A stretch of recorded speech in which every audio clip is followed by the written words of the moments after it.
ನೂರಾರು ಬೌದ್ಧಿಕ ಪ್ರಶ್ನೆಗಳಿಗೆ ಕಾವ್ಯಾತ್ಮಕ ಪದ್ಯದ ರೂಪದಲ್ಲಿ ಅವರು ಉತ್ತರಿಸುತ್ತಾರೆ.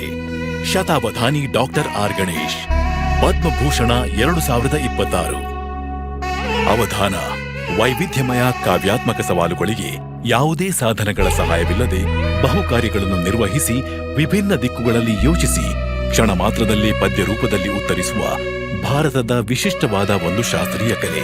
ಇದು ಸಾಧಕನ ಸೃಜನಶೀಲತೆ ಮತ್ತು ಪಾಂಡಿತ್ಯವನ್ನು ಅತಿ ಉನ್ನತ ಮಟ್ಟದಲ್ಲಿ ಪರೀಕ್ಷಿಸುತ್ತದೆ. ಆಶುಕವಿತೆಯ ಮೊದಲನೇ ವಸ್ತು ಪ್ರಕೃತಿಯಲ್ಲಿ ಅವಧಾನ. ಬಹಳ ಒಳ್ಳೆಯ ವಸ್ತು.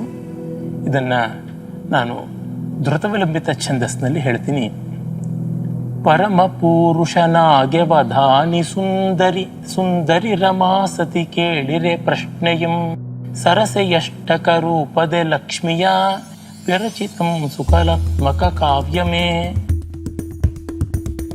1962ರಲ್ಲಿ ಕೋಲಾರದಲ್ಲಿ ಮಧ್ಯಮ ವರ್ಗದ ಕುಟುಂಬದಲ್ಲಿ ಜನಿಸಿದ ಗಣೇಶ್ ತಮ್ಮ ಬಾಲ್ಯದಲ್ಲೇ ಭಾರತೀಯ ಮಹಾಕಾವ್ಯಗಳನ್ನು ಓದಲು ಆರಂಭಿಸಿ ಪೋಷಕರ ಪ್ರೋತ್ಸಾಹದಿಂದ ನಾಟಕಗಳಲ್ಲಿ ಭಾಗವಹಿಸಿದರು.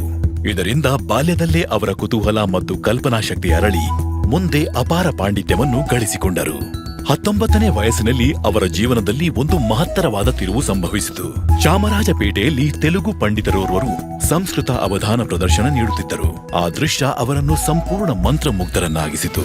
ನಾನ್ಯಾಕೆ ಇದನ್ನು ಕನ್ನಡದಲ್ಲಿ ಮಾಡಬಾರದು ಎಂಬ ಪ್ರಶ್ನೆ ಅವರಲ್ಲಿ ಮೂಡಿತು. ಅದೇ ಕ್ಷಣದಲ್ಲಿ ಅವರ ಮನಸ್ಸಿನಲ್ಲೇ ಪದ್ಯಗಳು ರೂಪುಗೊಳ್ಳಲು ಆರಂಭಿಸಿದವು. ಕಾರ್ಯಕ್ರಮದ ಅಂತ್ಯದಲ್ಲಿ ತಮ್ಮ ಪದ್ಯಗಳನ್ನು ಪಂಡಿತರ ಮುಂದೆ ಹಂಚಿಕೊಂಡಾಗ ಅದನ್ನು ಕೇಳಿದ ಅವರು ಅಚ್ಚರಿಗೊಂಡರು. ಹೀಗೆ ತಮ್ಮ ಮೊದಲ ಅವಧಾನ ಪ್ರದರ್ಶನವನ್ನು ನೀಡಿದರು. ಮರೆಯಾಗುತ್ತಿದ್ದ ಒಂದು ಮಹತ್ತರ ಕಲೆಗೆ ಪುನರ್ಜೀವ ಕೊಡಲು ಮುಂದಾದರು. ಮಾರ್ಗದರ್ಶಕ ಮಹನೀಯರಾಗಿ ಪರಿಚಿತರಾದವರು ಕೀರ್ತಿಶೇಷ ಲಂಕಾ ಕೃಷ್ಣಮೂರ್ತಿಯವರು. ಅವರಿಗೆ ಭಾರತೀಯ ಸಂಸ್ಕೃತಿಯನ್ನ, ಕಲೆಯನ್ನ, ಸಾಹಿತ್ಯವನ್ನ ಸಮರ್ಥವಾಗಿ ಜನಮಾನಸಕ್ಕೆ ಮುಟ್ಟಿಸೋದಕ್ಕೆ ಈ ಕಲೆ ತುಂಬಾ ಚೆನ್ನಾಗಿ ಒದಗಿ ಬರುತ್ತದೆ ಎನ್ನುವ ತಿಳುವಳಿಕೆ ಇತ್ತು.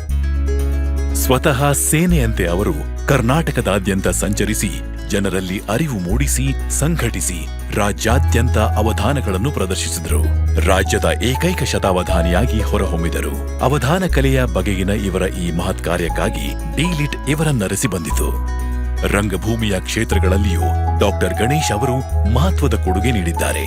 ಅವರು 18 ಭಾಷೆಗಳನ್ನು ಬಲ್ಲವರಾಗಿದ್ದು 70ಕ್ಕೂ ಹೆಚ್ಚು ಗ್ರಂಥಗಳನ್ನು ರಚಿಸಿದ್ದಾರೆ. ಡಾಕ್ಟರ್ ಆರ್ ಗಣೇಶ್ ಅವರು ಭಾರತೀಯ ಸಂಸ್ಕೃತಿ ಮತ್ತು ಪರಂಪರೆಗೆ ನೀಡಿದ ತಮ್ಮ ಅಮೂಲ್ಯ ಕೊಡುಗೆಯ ಮೂಲಕ ತಲತಲಾಂತರಗಳಲ್ಲಿಯೂ ಅಚ್ಚಳಿಯದ ಸೃಷ್ಟಿಕರ್ತನಾಗಿ ಉಳಿಯುವರು. ಈ ದೇಶ ಸುಮಾರು 7000 ವರ್ಷಗಳಿಗೂ ಹೆಚ್ಚಿನ ಕಾಲದ ಅಖಂಡವಾದ ಸಂಸ್ಕೃತಿಯನ್ನು ಹೊಂದಿದೆ. ಇದನ್ನು ನಾನು ಅರ್ಥ ಮಾಡಿಕೊಳ್ಳಕ್ಕಾಗಿದ್ದು ಈ ಸಾಹಿತ್ಯದ ಮೂಲಕ, ಈ ಕಲೆಯ ಮೂಲಕ, ಈ ಅದ್ಭುತವಾದ ಜೀವನ ಪದ್ಧತಿಯ ಮೂಲಕ. ಅದರಿಂದ ನನಗನ್ಸಿದ್ದೇನೆಂದರೆ, ನಮ್ಮ ದೇಶದ ಬಗ್ಗೆ ಎಲ್ಲರೂ ಅಭಿಮಾನ ಪಡಬೇಕು. ಆ ಅಭಿಮಾನ ವೃಥಾ ಅಭಿಮಾನ ಅಲ್ಲ, ಸಕಾರಣವಾದ ಅಭಿಮಾನ. ಶತಾವಧಾನಿ ಡಾಕ್ಟರ್ ಆರ್ ಗಣೇಶ್, ಪದ್ಮಭೂಷಣ 2026. ಕೋಟಿ ಕೋಟಿ ನಮಸ್ಕಾರ.